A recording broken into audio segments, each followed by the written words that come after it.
Silakan Dias untuk presentasi. Waktu presentasi maksimal 15 menit. Perhatikan waktunya dan untuk hasil yang dipresentasikan lebih fokus ke hasil dan pembahasan, ya. Jadi yang bab-bab di awal itu sebentar saja. Silakan Dias. Izin saya sekalian ya Bu. Ya.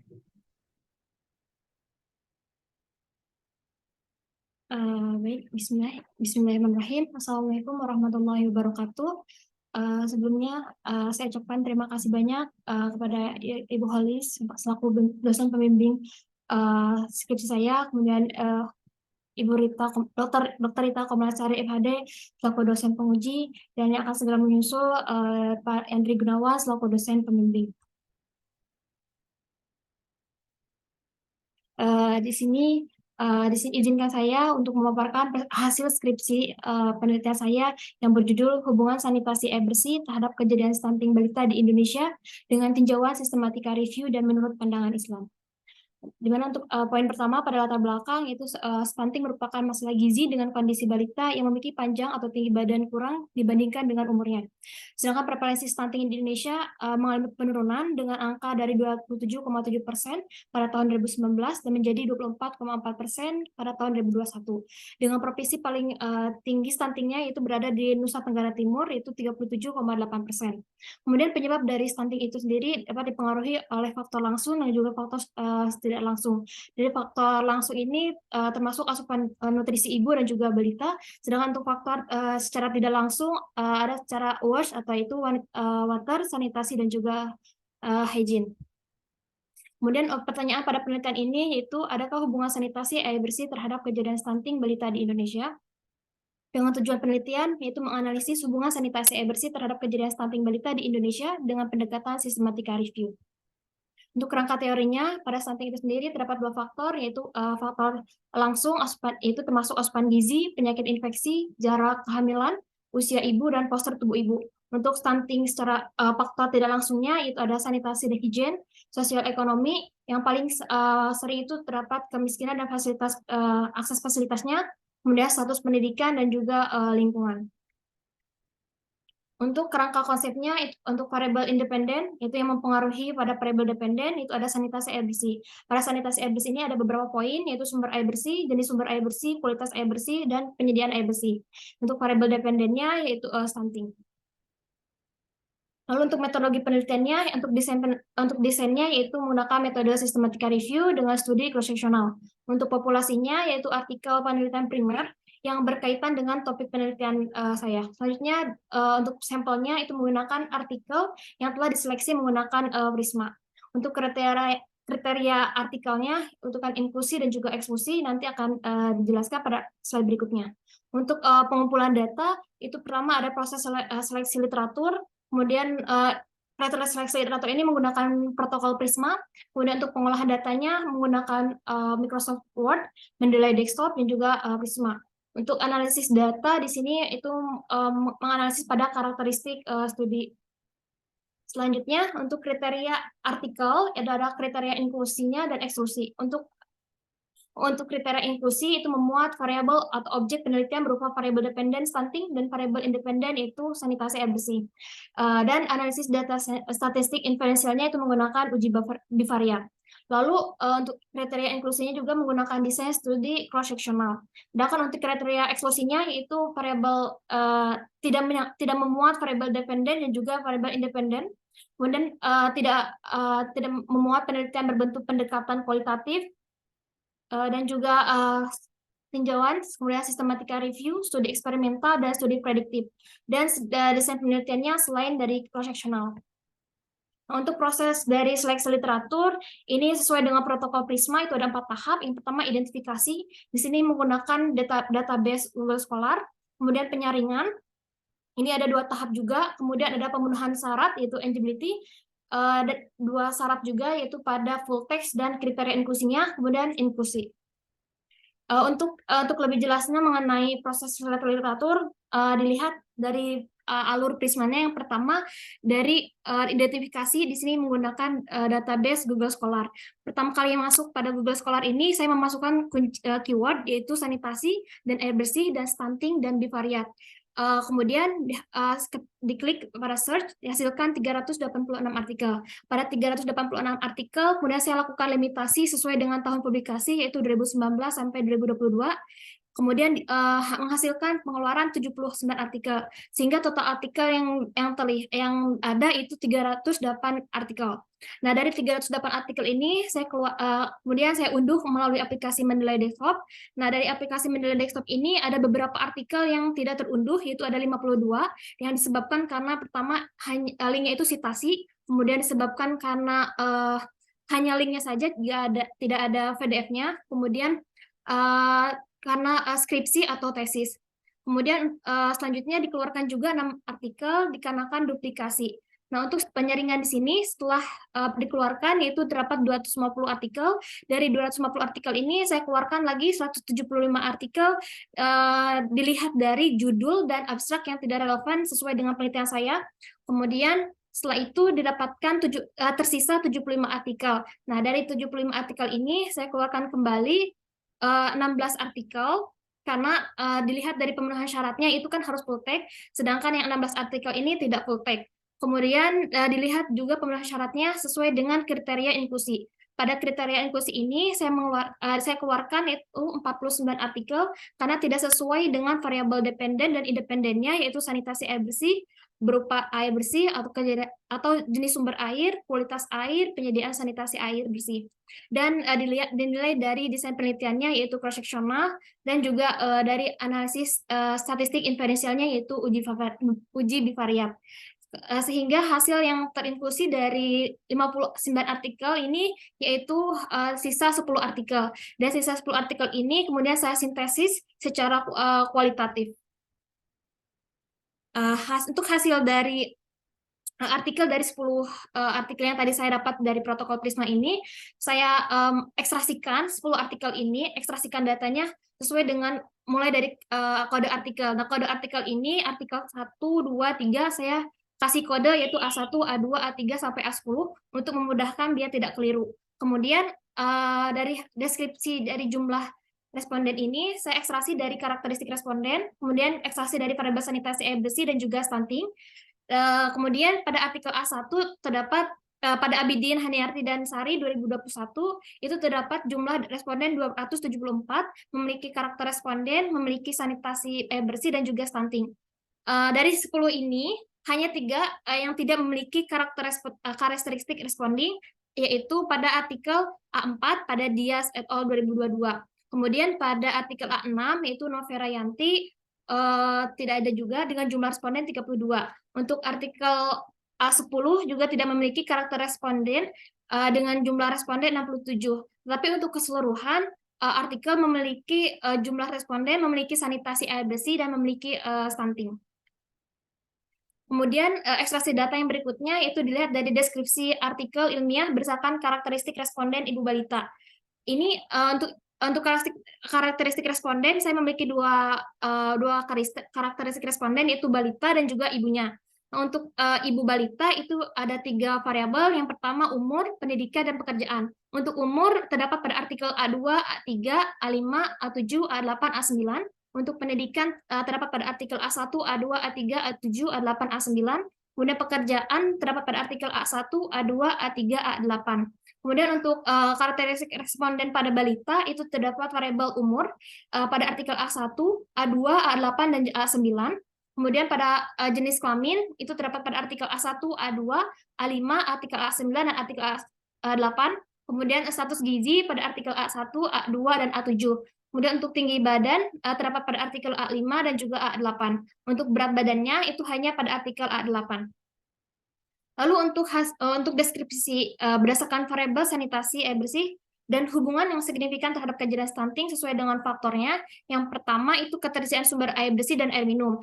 Pada faktor ini hanya terdapat pada artikel A1, A5, dan juga A5, di mana hanya A1 yang tidak signifikan pada faktor ketersediaan sumber air bersih dan air minum.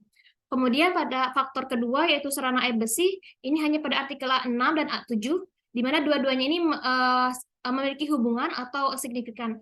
Kemudian untuk pemilikan sarana air bersih yaitu A2 memiliki signifikan kepada kejadian stunting. Kemudian kualitas fisik air bersih pada artikel A8 ini tidak memiliki signifikan pada kejadian stunting. Pada A8 ini mengapa tidak signifikan dikarenakan peneliti kurang meneliti pada saat proses penelitian, hanya bagian jenis sumber air yang digunakan saja, jadi tidak keseluruhan diteliti. Nah, untuk penggunaan air bersih itu terdapat pada 3 artikel, yaitu A3, A9, dan A10. Tetapi hanya satu artikel yang tidak memiliki hubungan signifikan, yaitu pada artikel A9. Kemudian saluran pembuangan air limbahnya terdapat pada artikel A2, ya, dan memiliki hubungan signifikan pada artikel A2 ini disebabkan karena masyarakatnya masih membuang air limbah penggunaannya itu secara sembarang, jadi tidak langsung ke solokan, tidak seperti itu. Nah, untuk pembahasan dari hasil penelitian saya, di mana faktor sanitasi air bersih yang memiliki hubungan dengan kejadian stunting itu hanya pada artikel A2, A3, A4, A5, A6, A7, dan A10, di mana menunjukkan terdapat hubungan yang signifikan antara sanitasi air bersih terhadap kejadian stunting dengan p-value-nya kurang dari 0,05. Berbeda dengan artikel A1, A8, A9 yang menunjukkan tidak signifikannya antara sanitasi air bersih dengan kejadian stunting dengan p-value 0, lebih dari 0,05. Nah, sedangkan pada variabel yang tidak signifikan ini, yaitu pada variabel ketersediaan air bersih, kemudian kualitas fisik air bersihnya, dan penggunaan air bersihnya. Kemudian hubungannya dengan teori, yaitu pada Irawan dan Anggreni, yaitu faktor yang mempengaruhi stunting secara tidak langsung seperti ketersediaan air bersihnya. Kemudian penelitian yang dilakukan di Ethiopia dan Ghana ini juga menunjukkan bahwa air minum yang tidak baik dan fasilitas yang buruk juga memiliki hubungan yang signifikan terkait dengan stunting. Terus pada Ethiopia di sini artikelnya menunjukkan bahwa pengetahuan dan perilaku masyarakatnya masih kurang dengan air yang memadai.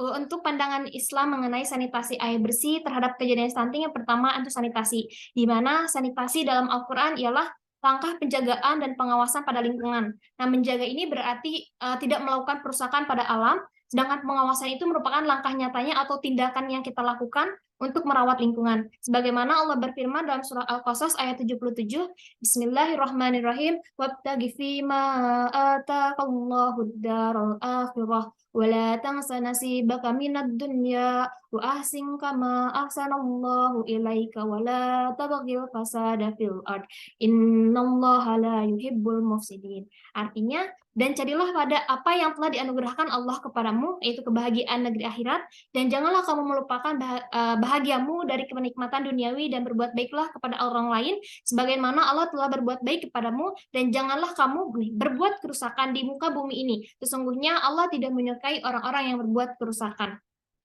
Selanjutnya untuk air bersih. Nah, air bersih menurut bahasa Yunani yaitu nero, dan bahasa Yunani kuno itu hydor. Bahasa Inggrisnya yaitu water, sedangkan bahasa Arabnya yaitu al-ma'u, yang sama-sama berarti air.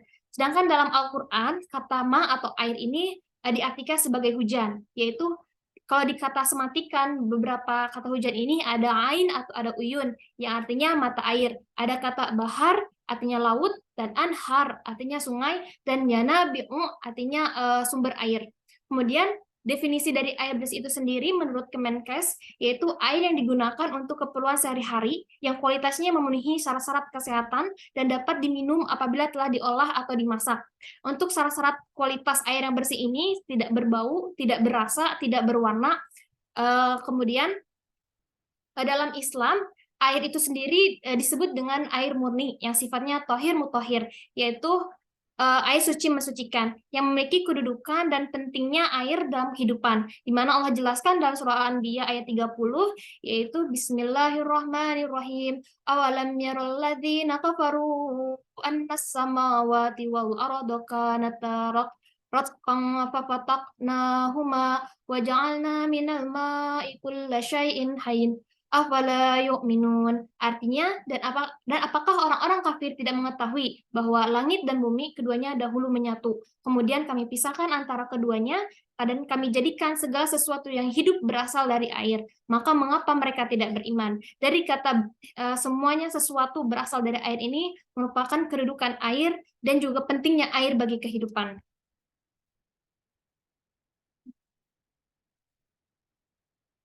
Selanjutnya mengenai stunting. Stunting itu sendiri adalah keadaan malnutrisi kronis karena stunting disebabkan rendahnya asupan gizi pada 1000 hari pertama kehidupan, mulai dari janin hingga bayi berumur 2 tahun. Terkait dengan konsumsi asupan gizi, dalam Al-Quran itu disinggung mengenai persoalan makanan. Allah Subhanahu wa Ta'ala berfirman dalam surah An-Nahl ayat 114 yang berbunyi, Bismillahirrahmanirrahim. Fakulu mimma razaqakumullahu halalan thayyiba washkuru ni'matallahi in kuntum iyyahu ta'budun.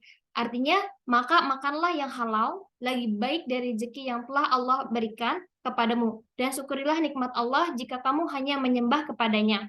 Pada ayat ini mengajarkan kepada kita untuk makan halal yang baik. Pada halal ini baik makanan yang diambil dari sebelum kita masak atau sesudah kita makan.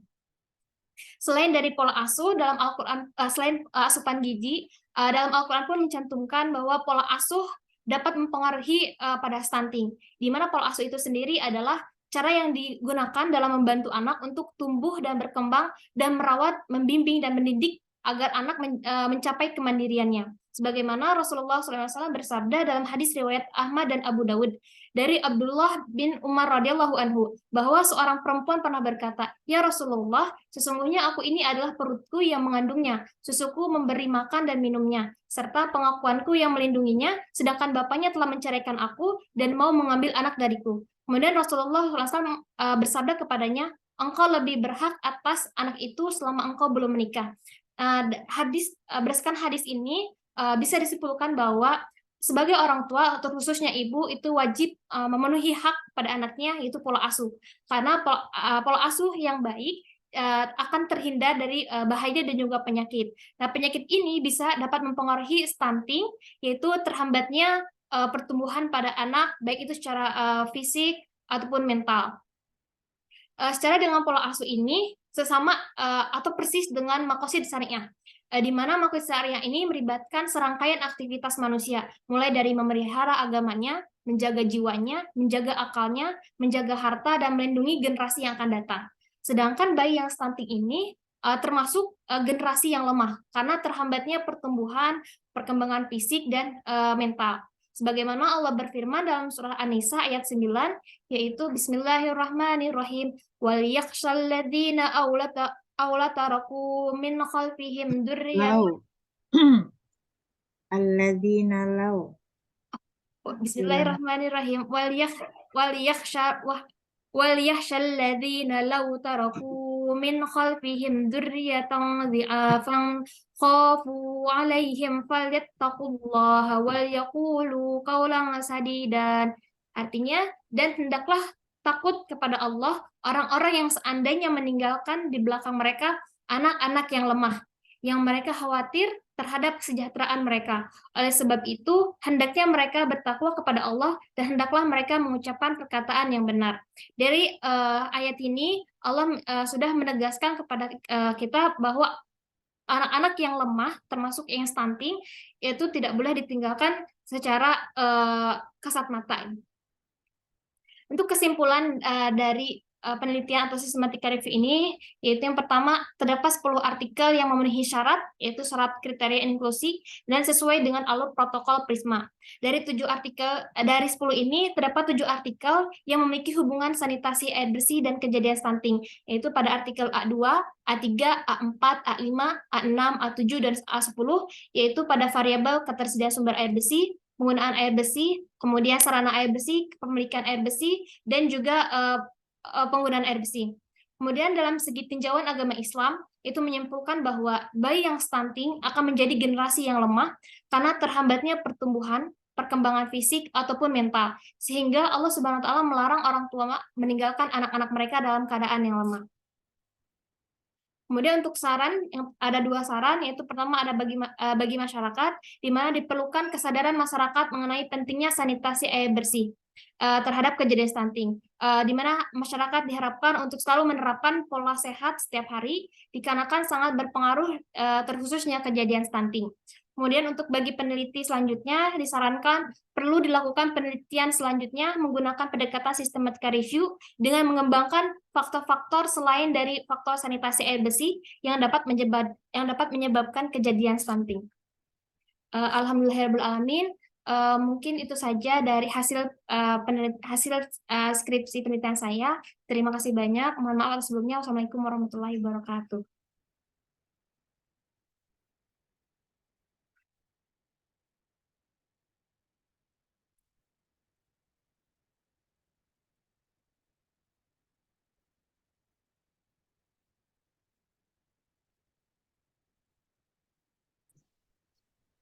Ya, halo, assalamualaikum. Terima kasih ya Rias ya. Pak Andri, izin saya duluan ngasih feedback ya, Pak Andri. Ya, silahkan Dokter Rita. Mohon maaf ini ada anak KKN. Ya, siap-siap. Iya, ini karena Ustadz Andri juga lagi offline ya, ujian dan minta di akhir. Jadi sekarang Dokter Rita terlebih dahulu selaku penguji yang akan berikan feedback. Silakan Dokter Rita. Ya, baik. Terima kasih Rias ya. Bagus sekali skripsinya rapi, udah saya lihat ya. Cuman ada beberapa pertanyaan aja ya Rias ya. Nah, tadi ada inklusi dan eksklusi ya. Nah, jadi kan bikin tabel ya Rias, udah jelas tuh, jadi clear banget. Nah, kalau eksklusi itu bukan kebalikannya inklusi ya. Nanti tadi mungkin ada satu poin ya, yang pertama atau yang mana ya, yang dia sama. Misalnya jadi harus beda gitu ya. Jadi misalnya gini, kamu di inklusi nulis yang bisa berbahasa Indonesia, terus di eksklusi yang tidak bisa berbahasa Indonesia. Jangan kayak gitu ya, karena itu udah jelas. Nanti itu aja. Terus saya nanya, kamu nulis kan semua jurnal yang berbahasa Indonesia dan yang berbahasa Inggris ya? Iya. Nah, kamu dapat bahasa Inggrisnya gimana? Karena kamu kan itunya bahasa Indonesia searchingnya. Pakai bahasa Inggris juga dong di Oh, Google kamu Scholar. double. Ada kata bahasa Inggrisnya juga. Iya. Searchingnya. Oh, oke. Berarti kamu tulis yang bahasa Inggrisnya, searchingnya kata-katanya apa gitu kan, tuh bahasa Indonesia. Jadi dikiranya itu bahasa Indonesia aja ya. Ya udah. Nah, terus kan katanya kalau yang bahasa Indonesia itu jurnalnya harus yang Sinta ya, baru yang bisa di itu. Nah, itu kamu cara ngeceknya berarti gimana? Kamu dapat dulu yang finalnya, baru kamu cek Sinta enggaknya, atau gimana caranya? Kalau saya di pertama itu Bu, Dok, semua dimasukin dulu sesuai judul abstrak. Nah, selesai terus dicek di bagian metodologinya.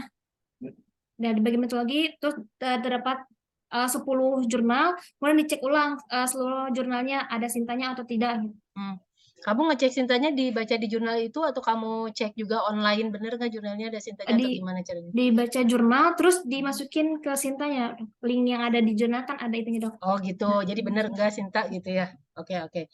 Nah, terus tadi sebenarnya kamu udah jawab ya, cuman saya agak kurang jelas. Kan ini katanya yang hasilnya yang tidak signifikan ada 2 artikel ya, A8 sama A9 ya. Maaf Dok. Nah, itu alasannya yang A8 kenapa, A9 kenapa? Tadi kamu udah ngomong sih, cuman agak cepat tuh saya agak apa ya gitu. A8 kenapa bisa nggak signifikan ya hasilnya? Sebelumnya izin Dok, kalau untuk yang tidak signifikan itu ada 3 Dok. Pada artikel A1, A2 dan A1, A8 dan juga A9. Nah, kalau untuk A1 tidak signifikannya peneliti itu melakukan penelitiannya cuman jenis sumber yang masyarakat gunakan. Jadi tidak meneliti bagian keseluruhannya kayak sumber air, kualitas fisiknya, terus kualitas kimia, biologinya itu nggak diteliti. Nah, kalau untuk yang artikel A8 itu masyarakatnya tinggal di rawa, jadi sudah tahu kualitas airnya jelek, jadi si peneliti itu masyarakatnya, mohon maaf, masyarakatnya beli untuk konsumsi itu dibeli ke penjual, sedangkan untuk yang kesehari-harian itu langsung menggunakan air sumur. Nah, kalau untuk yang A9 itu dia si pasiennya masyarakatnya sudah paham mana yang air kualitasnya bagus, mana yang sudah enggak. Nah, jadi kamu tahu yang alasan tadi kamu sebutkan ini tidak signifikan alasannya ini, itu dari papernya sendiri ngomong gitu atau kamu analisa sendiri? Yang pertama dari papernya dok. Dilihat Oh, dari statistiknya, kemudian alasannya di bagian hasil tuh juga ditentuin. Oh, oke. Baik ya. Kalau cara penulisan mungkin tiap orang beda ya. Tapi kalau saya sih lebih senangnya misalnya kamu kan mungkin lebih simpel ya, misalnya A1, A2, bla bla bla di pembahasan gitu ya. Tapi lebih baik juga kalau dia ditulisin pengarangnya aja. Pengarang tahun berapa. Jadi itu kita orang ini penelitinya gitu ya. Tapi nggak apa-apa sih itu nggak masalah ya cara penulisan. Eh, yang lainnya saya nggak apa sih nggak ada lagi masukan ya. Udah bagus. Nah, tapi saya mau nanya kan ini susah ya orang suka takut ya bikin systematic review. Ya. Nah, kalau menurut Ria sendiri gimana tuh pas aduh tahu nih pembimbingnya Bu Holis pasti susah nih gini nih. Nah, setelah dijalani gimana pengalamannya coba bisa ini nggak bikin systematic review gimana? Kalau untuk sistematika review, pertama bingung dok, bingung buat cerita, maksudnya buat cari informasi itu bingung soalnya nggak ada temen tanya semuanya pada bukan gitu. Terus pas searching jurnal masih ketuker sama meta analisis sama meta sintesisnya gitu. Ini maksudnya gimana? Terus bingung sama metode dan desain itu proses cari jurnal itu kayak gimana masih belum bayangan. Tapi mulai kesini mulai lihat punya Nesa terus punya Dini langsung ada gambaran bayangan oh pertama cari dulu tentuin dulu rumusan masalah yang betul yang kayak gimana. Nah makanya jujur Rias untuk pengambilan datanya itu 2 bulan dok. 2 bulan Rias 4 kali download artikel itu karena paling banyak dari sanitasi air bersih itu menggunakan desain yang kasus kontrol. Sedangkan yang cross sectional itu sedikit, cuman ada 9 waktu, ada 9. Makanya dia download pas 2022 bulan April, dia download ulang ada 8. Terus download ulang di 2022 bulan November, alhamdulillah ada 10. Itu pun minta bantuan cek sama Dini Nesa, ini jurnal termasuk cross sectional atau enggak gitu. Jadi alhamdulillah pas jadi ada 10 gitu. Iya, nggak apa-apa ya, Rias. Emang prosesnya gitu. Saya juga dulu setahun kok. Ya, jadi kamu wajar lah normal ya. Terima kasih ya, dari saya cukup sekian ya, Rias. Silakan Bu Holis. Terima kasih banyak dok. Terima kasih Dokter Rita atas masukannya. Ini perlu kalian ketahui Dokter Rita ini pakarnya ya, pakar kualitatif, pakar sistematika review, pakar meta analisis. Ya, ini satu-satunya di YARSI ini. Jadi kualitatif dan artikelnya juga sudah banyak ya. Nah, dan ini alhamdulillah kalian sebagai pionir ya untuk skripsi dengan sistematika review. Dan belum ada sebelum kalian itu bukan sistematika review tapi literatur review. Tetapi pola penulisan itu sudah saya arahkan ke seperti sistematika review. Dan itu juga hasilnya bagus ya. Sebenarnya menulis itu mudah asal yaitu itu tadi yang dibilang Rias ya. Mungkin awalnya tidak paham tapi setelah melihat 2 teman yang lain itu bisa ya. Makanya Lutfia dan Nesa yang sudah terlebih dahulu selesai, saya minta untuk membimbing juga gitu. Biar saya nggak terlalu sulit gitu ya, karena waktu saya juga terbatas. Baik, karena Ustadz Andri masih ujian ya, dan beliau minta akhir, maka sekarang Neng Fitri yang langsung untuk presentasi. Silakan Neng Fitri, perhatikan waktunya cukup 15 menit ya. Silakan.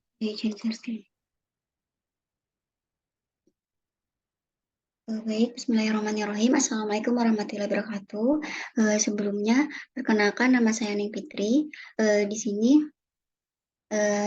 dengan NPM 110-2009-149. Di sini sebelumnya saya izin berterima kasih kepada dosen pembimbing 1 yaitu Dr. Holis Ernawati SSI MKes, lalu dosen pembimbing 2 yaitu Ustadz Andri Gunawan SPDI BAM Phil, lalu yang terakhir ada dosen penguji yaitu Dr. Rita Komalasari, PhD. Dan juga terima kasih kepada teman-teman seperjuangan yang sudah bersama-sama membantu dalam pembuatan skripsi ini. Lalu selanjutnya,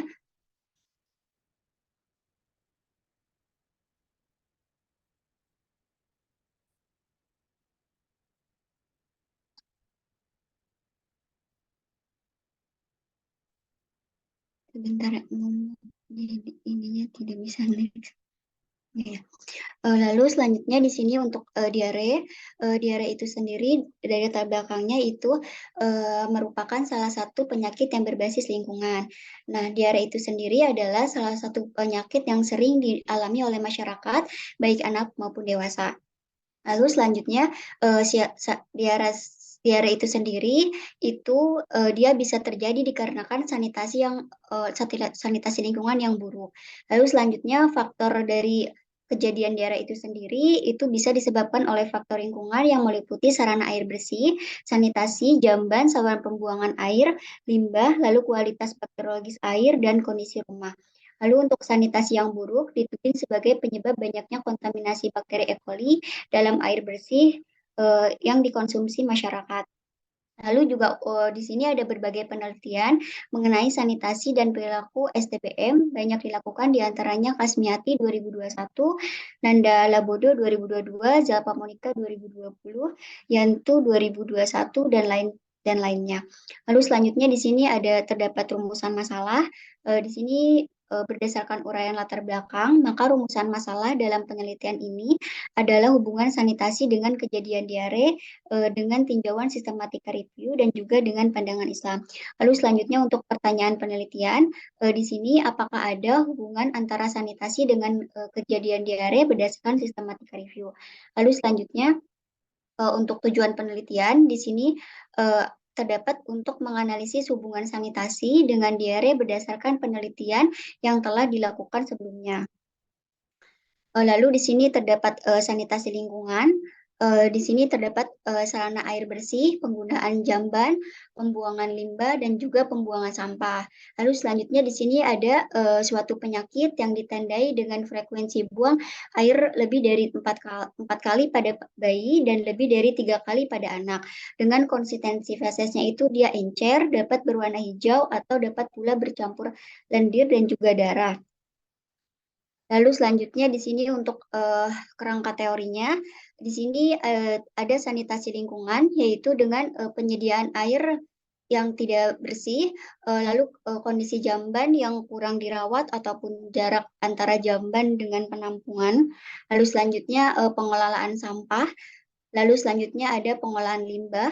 Ya, lalu di sini terdapat etiologi dari faktor infeksi, lalu dari malabsorpsi, lalu juga untuk faktor makanan yang dikonsumsi dan juga disajikan. Lalu selanjutnya ada faktor psikologisnya. Lalu kedua ini bisa menyebabkan kejadian diare. Lalu selanjutnya di sini terdapat kerangka konsep, dimulai dari penyediaan air bersih, lalu terdapat kondisi jamban yang tidak baik, lalu pengolahan sampah dan limbah yang tidak tepat, itu bisa menyebabkan kejadian diare. Lalu di sini terdapat metode, di sini melakukan metode literatur review dengan protokol Prisma. Lalu untuk basis datanya itu sendiri menggunakan Google Scholar dengan tahunnya 2021 sampai 2022 menggunakan keyword perilaku dan sanitasi dan diare dan cross-sectional. Lalu selanjutnya untuk populasinya itu 11 literatur disesuaikan dengan kriteria inklusi.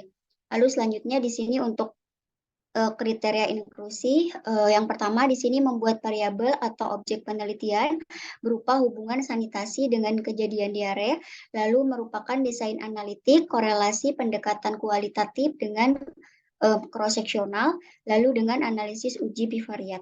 Lalu untuk eksklusinya, di sini penelitian ini tidak membuat variabel sanitasi atau variabel outcome kejadian diare yang sesuai dengan definisi istilah penelitian. Lalu untuk penelitian ini, dia berbentuk pendekatan kualitatif dengan tinjauan seperti mereview artikel ataupun mereview artikel dengan studi kasus. Lalu di sini terdapat analisis data hanya berupa deskriptif atau uji univariat. Lalu selanjutnya di sini terdapat bagian prisma. Ini kelihatan jadi. Di sini ada artikel yang sudah teridentifikasi menggunakan Google Scholar dengan range tahunnya 2021 sampai 2022 itu didapatkan dengan total 886. Lalu selanjutnya saya melakukan pengecekan duplikasi dikeluarkan dengan total 22 jurnal. Lalu selanjutnya setelah itu saya melakukan kajian pada jurnal dilihat dari judul dan juga abstraknya dihasilkan 864. Lalu selanjutnya saya melakukan pengeluaran lagi dengan cara dilihat dari judul dan abstrak dan juga dilihat ketidakrelevanannya itu berjumlah 786. Lalu selanjutnya dilakukan penyaringan. Di sini didapatkan yang diambilnya 78. Selanjutnya di sini dilakukan juga menggunakan Mendeley pada jurnal yang dilihat bahwa jurnal tersebut dapat diakses atau tidak dan full text atau tidak itu terbuang sebanyak 13 jurnal. Lalu selanjutnya setelah dibuang yaitu didapatkan literatur yang diakses secara full text dapat dilihat itu 65. Lalu selanjutnya saya melakukan pengecekan kembali literatur yang tidak sesuai dengan kriteria inklusi yaitu sebanyak 54 literatur itu dikeluarkan. Lalu selanjutnya melakukan didapatkan 11 jurnal dengan literatur yang sudah terinklusi dan juga akan dilakukan sintesis dengan kualitatif. Lalu selanjutnya di sini ada hasil penelitian. Di sini deskripsi artikel berdasarkan jumlah responden, karakteristik responden dan juga variabel penelitian. Di sini saya menggunakan kode dari A1 sampai A11. Lalu di sini terdapat nama penulisnya dan di sini pada artikel dari A1 sampai A11 yang tidak memiliki kriteria pada respondennya itu dia pada A6 dan juga pada A8. Lalu yang lainnya itu memiliki kriteria karakteristik responden dan juga variabel sanitasi. Lalu di sini terdapat deskripsi ilmiahnya. Di sini juga menggunakan variabel karakteristik responden. Di sini dilihat daripada umur, di sini terdapat pada artikel A1, A2, A4, A5, dan A10. Lalu dilihat dari jenis kelamin, di sini terdapat A1, A4, A5, dan A10. Lalu ada pendidikan yaitu A1, A2, A4, A9, dan juga A10. Lalu dilihat dari pekerjaannya, di sini A1, A2, A4, A5, dan A10. Lalu dilihat dari daerah tempat tinggalnya itu hanya terdapat pada artikel A1 saja.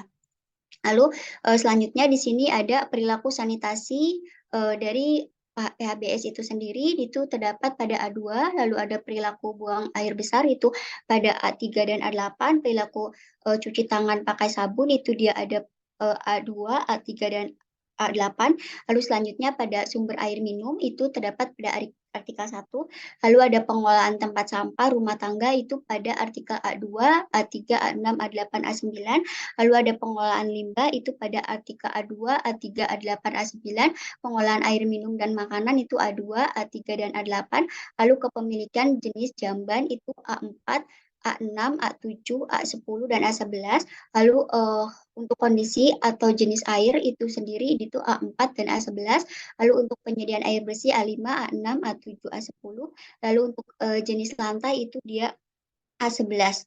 Lalu selanjutnya di sini ada aspek hubungan terhadap kejadian diare. Juga di sini bisa dilihat pada PHBS itu terdapat hubungan pada A2, lalu perilaku BAB itu terdapat hubungan pada artikel A3, A8, lalu pada perilaku cuci tangan pakai sabun itu dia terdapat pada hubungan A3 dan A8. Lalu ada sumber air minum itu terdapat hubungan A1. Lalu ada pengolahan sampah rumah tangga terdapat hubungan artikel A3, A6, A8, A9. Lalu untuk pengolahan limbah itu sendiri pada A3, A8, dan juga A9.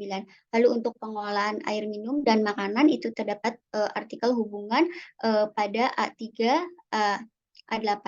Lalu selanjutnya pada kepemilikan atau jenis jamban itu terdapat pada A4, A8, A7, dan juga A11. Lalu selanjutnya pada kondisi atau jenis air itu terdapat pada A4 dan juga A11. Lalu untuk penyediaan atau sumber air bersih itu pada artikel A6, A7, A10. Lalu untuk jenis lantai yang terakhir itu terdapat hubungan pada artikel A11. Lalu selanjutnya di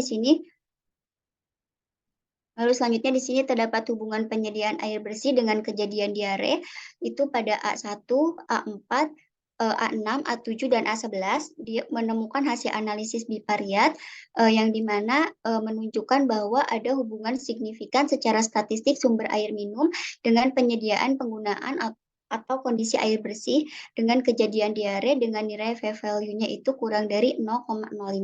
Lalu selanjutnya untuk A5 dia menentukan tidak ada keterkaitan yang signifikan antara sistem yang menyediakan air bersih dengan kejadian diare dengan p-value 0,108.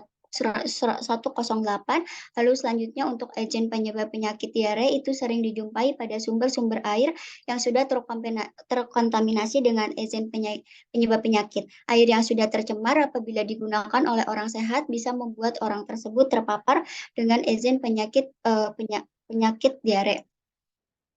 Lalu selanjutnya di sini untuk hubungannya di sini ada pada A4, lalu A6, A7, A11 ada hubungan bermakna antara kepemilikan atau penggunaan jamban dengan penyakit diare dengan V-value kurang dari 0,05, namun pada penelitian A10 itu memenuhi kondisi jamban dengan kejadian diare V-value lebih dari 0,05. Lalu jamban sebagai tempat pembuangan tinja merupakan bagian yang penting dari kesehatan lingkungan. Pembuangan tinja yang tidak menurut aturan memudahkan terjadinya penyebaran penyakit tertentu yang menularkan melalui tinja antara lain penyakit diare. Lalu jamban yang tidak memiliki syarat dapat dipakai sebagai tempat lalat bertelur atau perkembangbiakan vektor penyakit lain.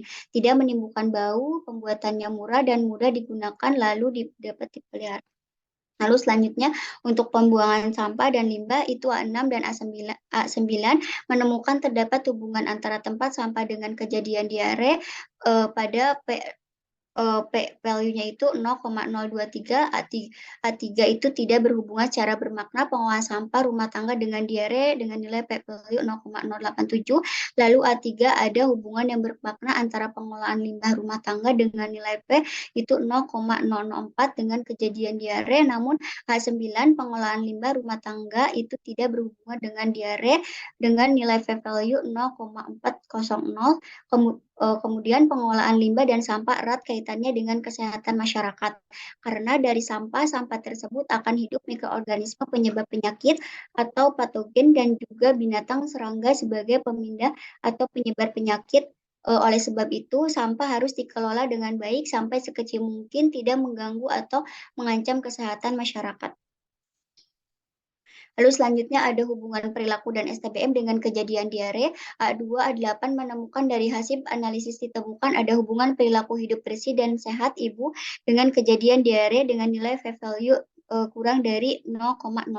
Lalu selanjutnya A2, A3, A8 itu pengolahan makanan berhubungan dengan kejadian diare dengan nilai V-value 0,05.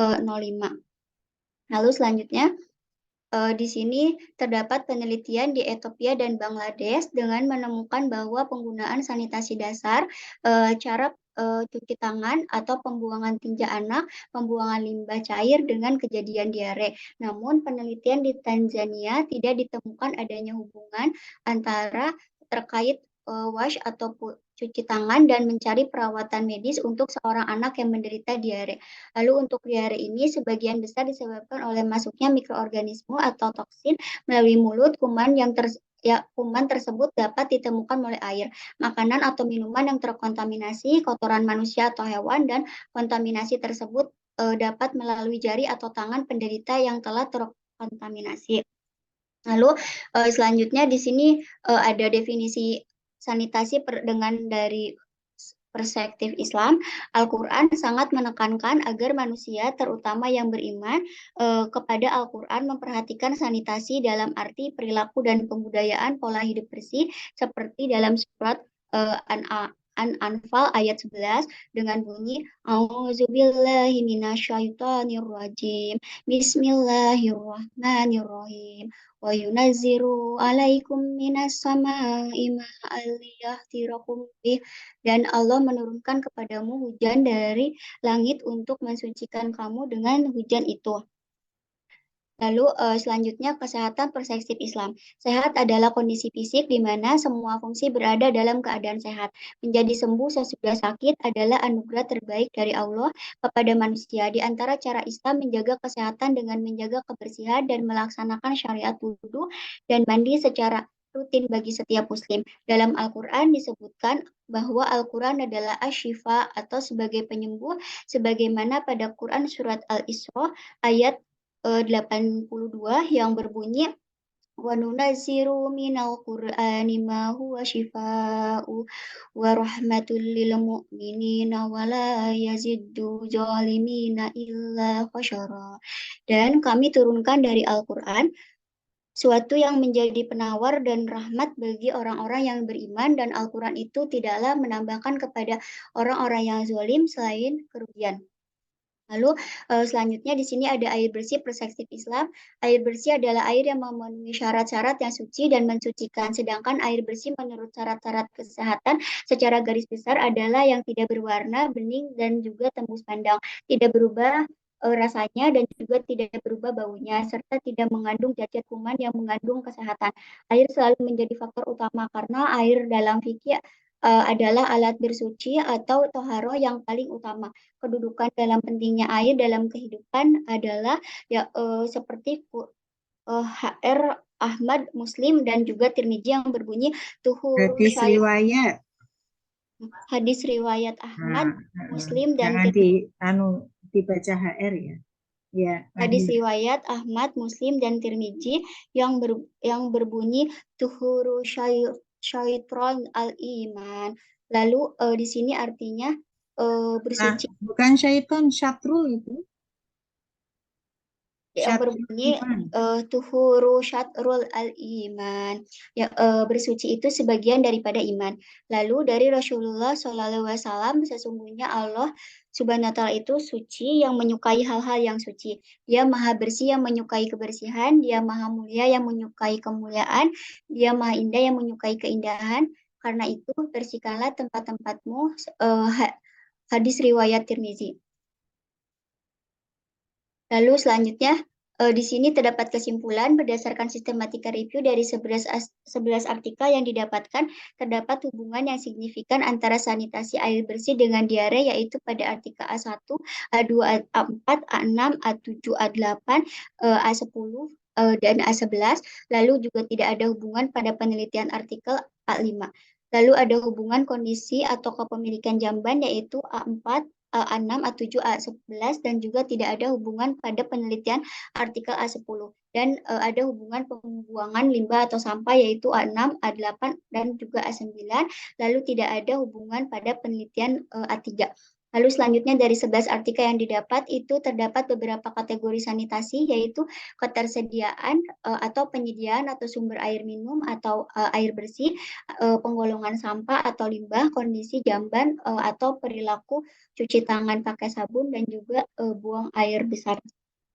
Lalu selanjutnya di sini dari 11 artikel yang ditemukan, perilaku buang air besar dan cuci tangan pakai sabun itu A3 dan juga A8. Artikel PHBS berhubungan dengan diare, yaitu A2. Terdapat hubungan yang signifikan antara jenis lantai kejadian diare, yaitu A11. Lalu tinjauan agama Islam menyimpulkan bahwa konsep kesucian yang digariskan Al-Quran untuk menjaga kebersihan di lingkungan rumah maupun pekarangan yang lingkungan hidup kaum beriman.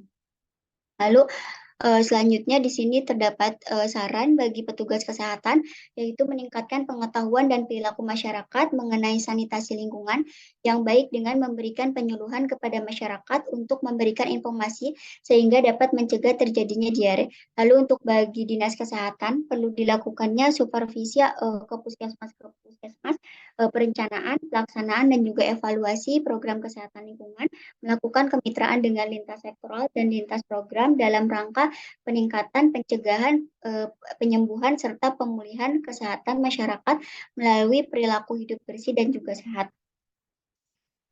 Lalu sekian pemaparan dari saya mengenai seminar hasil yang saya lakukan. Terima kasih. Wassalamualaikum warahmatullahi wabarakatuh. Waalaikumsalam warahmatullahi wabarakatuh. Terima kasih Neng Fitri yang telah mempresentasikan skripsinya, laporan skripsinya. Untuk Neng Fitri sama Rias, bacaan Al-Qurannya masih banyak yang salah ya. Panjang pendek, kemudian huruf-hurufnya, cara membacanya ya. Kalau kesalahan yang ringan, khofi ini kadang tidak bisa jadi tidak mengubah makna ya. Yang jali, yang berat ini yang bisa mengubah makna. Nah ini harus hati-hati ya. Biasanya kesalahan jali itu tidak hanya kesalahan pada pembacaan huruf, tapi bisa jadi kalau panjang pendek itu juga bisa mengubah makna. Jadi tergantung artinya. Ada yang maknanya mirip ketika membacanya harus panjang tapi dibaca pendek itu bisa juga mengubah makna ya. Jadi memang harus belajar terus ya. Karena Allah itu menilai proses ya. Jadi ahlul Quran itu adalah yang berusaha untuk terus memperbaiki bacaan Al-Quran. Itu salah satu definisinya. Baik, terima kasih. Sekarang kita dengarkan Dr. Rita untuk memberikan masukan dan pertanyaan-pertanyaan untuk skripsinya yang diberi. Silakan Dr. Rita.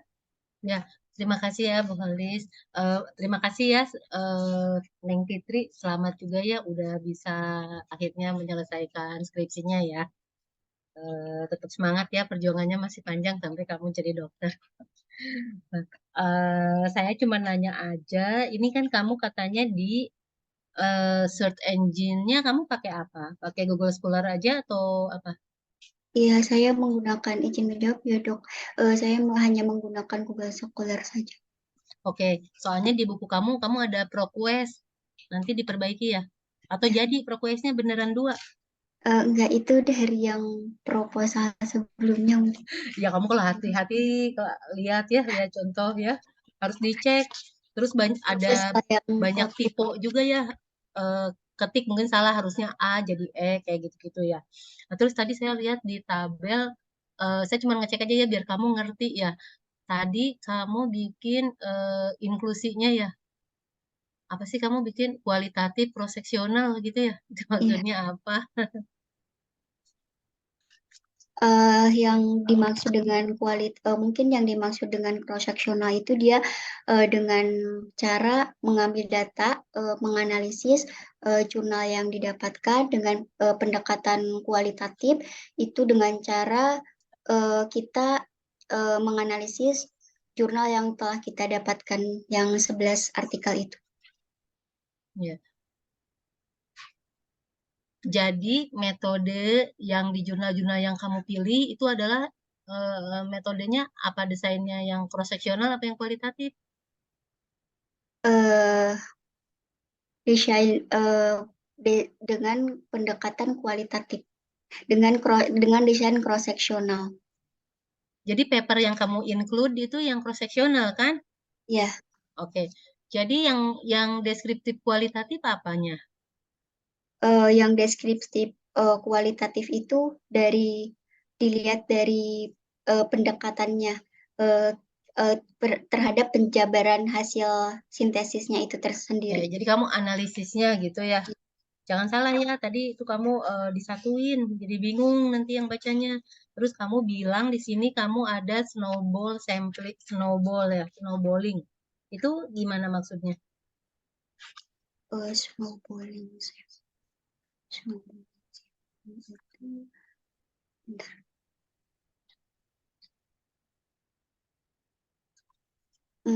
Bantuin Rias. Menjawab itu Gimana? dilihat dari apa namanya bagian kayak sampel tersebut dideskripsikan kembali dengan menggunakan seperti itu. Rias bisa bantu jawab. Izin dok, untuk bagian snowballingnya bagian mana ya dok? Ya cara ngambil ini kayaknya kamu tadi nulis halaman 45 ya, identifikasi. Oh Kamu ya, udah nulis di sini sebenarnya, Neng Fitri. izin Gimana? izin Gimana menjawab ya Rias? dok. Kalau untuk snowballing itu kayak pemisahan, misalkan saya ada kalimat sanitasi air bersih. Nah, Ya, pakai snowballingnya sanitasi dan itu dok. yang kutipan relevan, izin menjawab dok, dilihat dari dilihat dari relevan atau tidak, dilihat dari ketidakrelevanan atau tidaknya dok. Ya, sebenarnya kamu udah nulis loh. Ada di situ. Jadi maksud kamu snowball sampling itu, jadi snowball tuh gini nih, misalnya kamu mau interview ya, kamu udah tahu satu orang. Nah, misalnya kamu Neng Fitri nge-interview Rias, terus Rias nanti nyaranin ke Neng Fitri, itu loh kamu interview juga ya Lutfia, terus kamu kan interview Lutfia, terus dari Lutfia bilang, kamu interview juga tuh Nesa, nah itu kamu namanya snowball sampling. Jadi pertamanya kamu cuma satu, sama kayak di sini. Kamu kan dari Prisma tuh dapat ya bla bla bla bla, kamu udah bilang kok di sini. Jadi yang dimaksud snowball kamu di sini itu adalah kamu kan nyari dari referensi yang udah kamu dapat yang masuk inklusi. Kamu cari dibaca dari yang 11 jurnal itu, referensinya dibaca, ada nggak yang terlewatkan yang ternyata masuk kriteria, itu snowball dari yang ada. Nah, makanya saya nanya di yang Prismanya dapat enggak? Kalau kamu dapat dari snowball kan kamu harusnya tulis ya satu, misalnya dari apa referensi ini ada nih ternyata satu. Kalau enggak ada ya berarti enggak ada gitu. Ditulis karena kamu di metode ada. Kalau di Rias mah dia dari awal udah enggak ngomong kan tentang snowball gitu. Ya, jadi harus ngerti itu cara nyari kamu artikel ya. Itu saya itu aja sih, kalau yang lainnya mah tadi kamu kan udah dengerin juga ya. Tapi kamu ngerti kan kenapa misalnya ini signifikan, nggak signifikan gitu ya. Ya dok. Terus paling tunggu ya satu lagi. eh Kamu di abstrak itu kan nulis ya hal ini dibuktikan dengan, oh ini berarti total ya nilai P-nya itu kurang dari 0,0005 itu semuanya gitu. Iya Semua yang benar. signifikan karena kurang segitu gitu. Ya. Ya oke. Nanti bahasa Inggrisnya ya kamu boleh tuh Google Translate, tapi setelah Google Translate kamu juga agak baca-baca sedikit karena kan tetap suka ada yang miss ya. Jadi jangan benar-benar plek ya kalau Google Translate. Itu aja sih komen dari saya. Bu Holis, terima kasih Bu. Terima kasih dok. Terima kasih Dokter Rita atas masukan-masukannya dan pertanyaannya. Nah, ini Satandri masih ini ya, ujian offline ya? Iya Bu. Berbarengan offline Rana Alfia di ruang 6C. Jadi sekarang beliau ada di ruang 6C atau di mana? Terlihat hanya kursinya.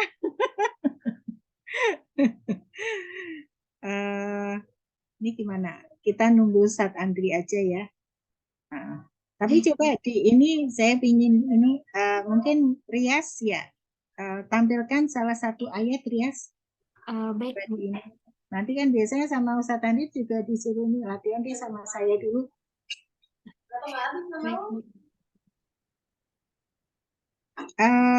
Neng Fitri coba WA Ustadz Andri sudah selesai gitu ya ujiannya. Baik. Ustadz Andri bagaimana gitu ya. Coba Rias kamu baca yang ini dibesarkan. Baik Bu. Bismillahirrahmanirrahim. Wal yakhshal ladzina Wal yang jelas wal yakhshalladzi coba diulangi. وَلْيَخْشَى الَّذِينَ لَوْ تَرَكُوا مِنْ خَلْفِهِمْ Punya kepanjangan dua ketukan aja. Wal yakhshalladzina law taraku min khalfihim. Nah, itu punya udah segitu aja. Coba. Bismillahirrahmanirrahim. وَلْيَخْشَى الَّذِينَ لَوْ تَرَكُوا law taraku min khalfihim dzurriyyatin di'afan Duriyatan. Duriyatan bi'afa. Duriyatan. Tanwin sama dot itu ikhfa. Duriyatan bi'afa. Di'afan. Duriyatan bi'afan. Coba diulang. وليخشى الذين لو تركوا من خلفهم ذرية ضعافا Di'afan. ضعافا خلفوا عليهم فليتقوا الله وليقولوا قولا سديدا. Coba itu bukan khofu. Khofu. Khofu alaihim. خافوا عليهم فليتقوا الله وليقولوا قولا سديدا. Ikhfa tanwin sama sin itu ikhfa ya, dengan qaulan sadida ikhfa samar-samar. Ya, sebentar. Nah, Bitri gimana jawabannya Ustaz Andri? Mohon maaf Bu, untuk Ustadz Andri belum ada balasan lagi. Oh ya. Oke, sekarang ganti Neng Fitri salah satu ayat. Baik. Coba saya ini Ustaz Andri juga. Izin saya siapkan ya Bu.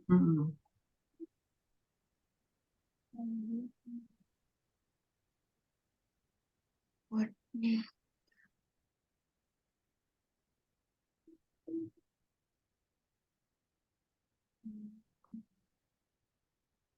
Nah.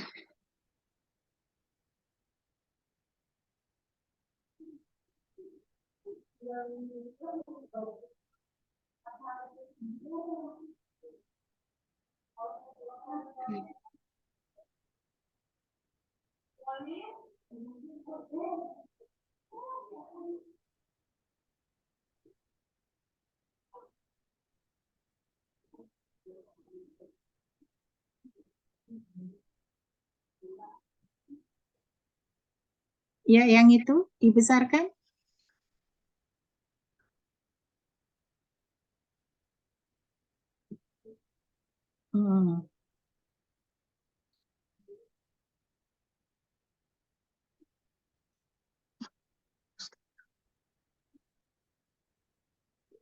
Yang tadi wanunazzilu. Ya, udah cukup segitu nggak apa-apa.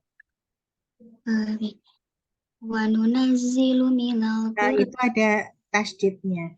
Wanunazzilu zaza wanunazzilu minal Qur'an. Coba diulang. Wanunazzilu minal Qur'an. Ya, itu kan kalau diberhentikan, kalau lanjut minal Qur'ani ma huwa syifa. Minal Qur'ani ma huwa shifaa'u wa rahmatul lil mu'minin. Mu'minina wa la yaziduz Nggak ada zalim. wawunya, nggak ada wawu, nggak ada bukan tanwin. Kalau mau ini warahmah, kemudian lil mu'minina wala, bukan mu'minina, karena bukan tanwin ya. Lil mu'minina wala yazidu zalimina illa khasaro. Diulang. Lil mu'minina lil mu'minina Langsung wala lil mu'minina wala yazidu. Diulang. lil mu'minina wala yazidu zalimina illa khasaro. Itu tadi yang masih kepanjangan ya. Wala yazidu zalimina wala yazidu zalimina illa khasaro. Terus coba diulang dari awal. Wanunazzilu minal Qur'an. Wanunazzilu minal Qur'ani ma huwa shifaa'u wa rahmatan lil mu'minin. Lil mu'minin wa la yaziduz zalimin. Yazinya kepanjangan. hanya 2 rakaat. Wala yazidu Wa wala yazidu zalimina illa khasara. khosaro. Khasara. Gitu ya. Ini Ustaz Andri belum ada jawaban. Ya. Belum ada, Bu. Baik, Bu. Sudah ada, Alhamdulillah. Assalamualaikum. Nyun sewu, mohon maaf, baru Waalaikumsalam selesai. warahmatullahi wabarakatuh. Alhamdulillah Ustaz Saya Andri. baru ngeh ada barengan ternyata di hari Iya, nggak Jumat apa-apa. Jumat Iya. ini. Ya Ini tadi Allah. anak-anak sudah ini, monggo silakan teknisnya apakah mereka di bagian agama presentasi ulang atau bagaimana ya? Oh, tadi sudah presentasi Sudah secara semuanya? sudah Ya, ya. Dokter Rita juga sudah selesai. Nah, ini Baik, saya simpulkan bagaimana? saja Bu satu-satu mungkin ya. Ya, Untuk silakan. siapa Saya tadi? silakan ke Ustaz. Mungkin pertama Neng Titi sama Tias sama Anur, Rias Anur terkait sanitasi. Jadi penekanan yang pertama adalah bahwa kamu menunjukkan Islam itu ajarannya komprehensif. Ya, jadi ajarannya komprehensif, ajarannya adalah holistik. Itu nanti kamu jelaskan. Ya sedikit saja, tapi memberikan pemahaman bahwa Islam itu memiliki ajaran yang komprehensif. Itu pertama. Terus yang kedua terkait tentang sanitasi, ya terkait tentang kebersihan, ada kata an-nadhafah, ya kan bersih juga. Ada kata at-thaharah, kebersihan juga. Ada kata at-tazkiyah, penyucian juga. Ya, nanti mungkin bisa secara etimologi kamu jelaskan di situ. Nah, disitulah kekayaannya bahasa Arab. Ya, walaupun satu akar ya yang bermakna adalah kebersihan. Itu yang kedua. Jadi kamu secara etimologi, secara epistemologi, kamu juga menjelaskan. Ya. Kemudian selanjutnya bahwa Islam mengenal terkait tentang sanitasi ya, atau kebersihan. Nah, itu yang Bapak kirimkan ke kamu buku. Udah dikirimkan belum yang dari Dokter Syekh Yusuf Al-Qardawi tentang apa namanya itu ada kaitannya dengan ramah lingkungan. Tiga perlu. Kemudian yang keempat penjelasan terkait tentang air sendiri. Air itu penting dalam kehidupan seorang manusia. Wajalna likulli syai'in hayy. Ya, dengan air itu kita bisa hidup. Dengan air itu kita bisa bersuci. Dengan air itu kita bisa menikmati daripada karunia dari Allah Subhanahu wa taala. Nanti bisa juga rujukannya adalah tafsir tematik dari Departemen Agama. Nah, kamu bisa download, kalau nggak bisa download nanti Bapak kirimkan. Ya, air dalam Al-Qur'anul Karim. Jadi supaya lebih ada air bersih. Kalau dari kajian fikihnya nanti banyak lagi tuh. Ya, tapi kita kan bukan kajian fikih ini. Ada air mustamal, air ghairu mustamal, ada tahir di nafsi wa ghair tahir li ghairihi. Itu pembahasan fikih ya, itu bersuci. Tapi ini kamu menunjukkan terkait tentang air secara umum. Bahwa air itu berguna dan kemaslahatan untuk kehidupan manusia. Terus yang kelima, kamu juga nanti tambahan rujukan tafsirannya. Ya, kalau bisa ngambil dari tafsir Ar-Razi, Al-Imam Ar-Razi Mafatihul Ghaib. Ya, tafsir Al-Imam Ar-Razi Mafatihul Ghaib. Itu beliau menjelaskan tafsirnya secara luas. Ya, manfaat air itu apa? Air yang baik itu bagaimana dan sebagainya. Nah, itu nanti dijelaskan di tafsir Al-Imam Ar-Razi. Ya. Terus yang keempat, ya mungkin baca Qur'annya belum dengar tadi ya. Jadi senantiasa ditingkatkan lagi ngajinya. Ya, ditingkatkan lagi karena kita seorang muslim, khususnya muslimah, itu senantiasa bisa ngaji. Nah, sampai sudah lulus S1 ya, sudah dokter, nggak taunya nggak bisa ngaji. Sangat sayang kan.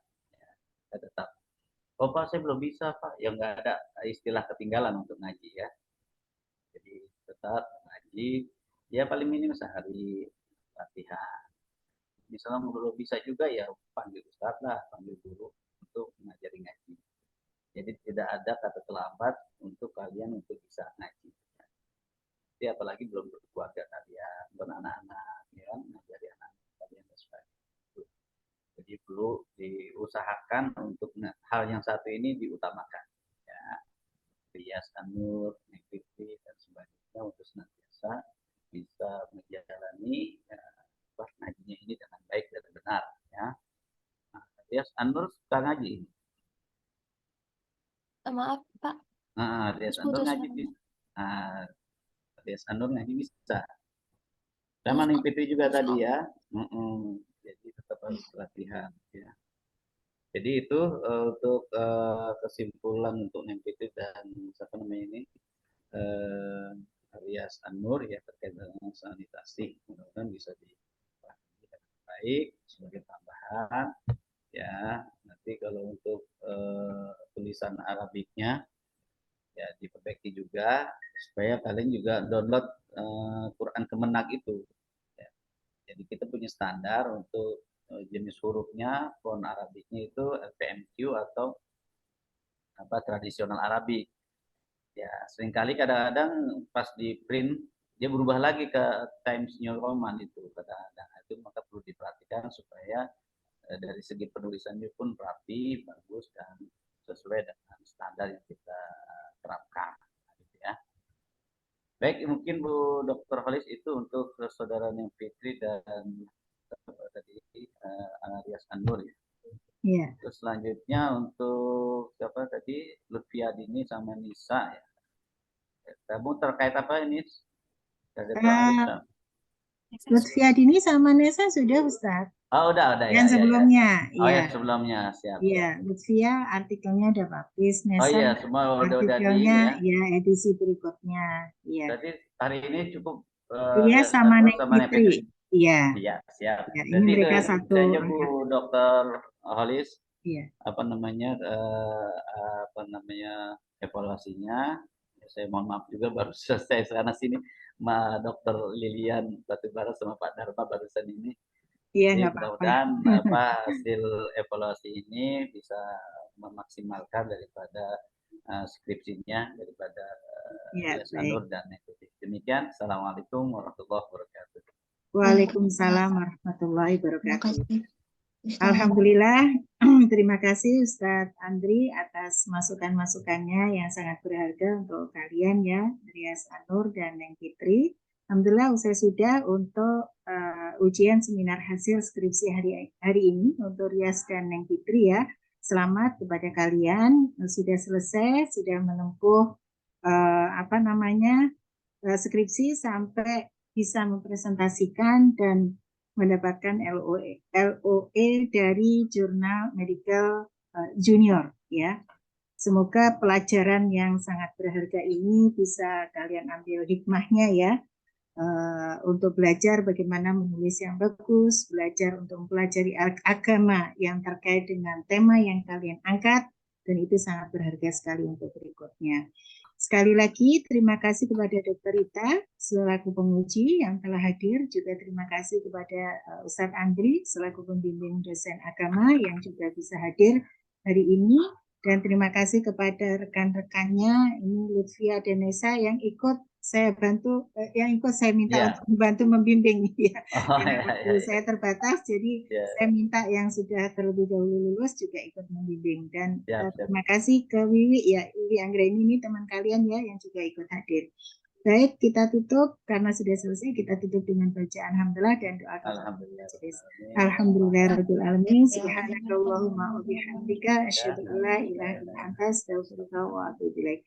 Assalamualaikum warahmatullahi wabarakatuh. Terima kasih. Terima kasih Bu Dr. Halim. Terima kasih banyak. Penilaiannya. Banyak. Ya. Banyak Mohon izin.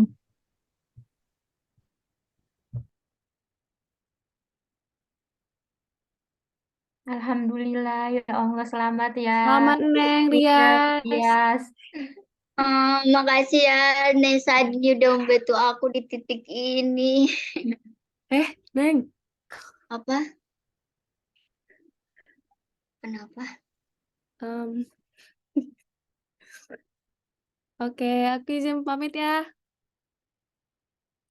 Makasih, Oke, Rifa. makasih. Ya, dadah. Assalamualaikum. Makasih Wiwi. Makasih Riasku. Makasih, Rifa. Assalamualaikum. Rias.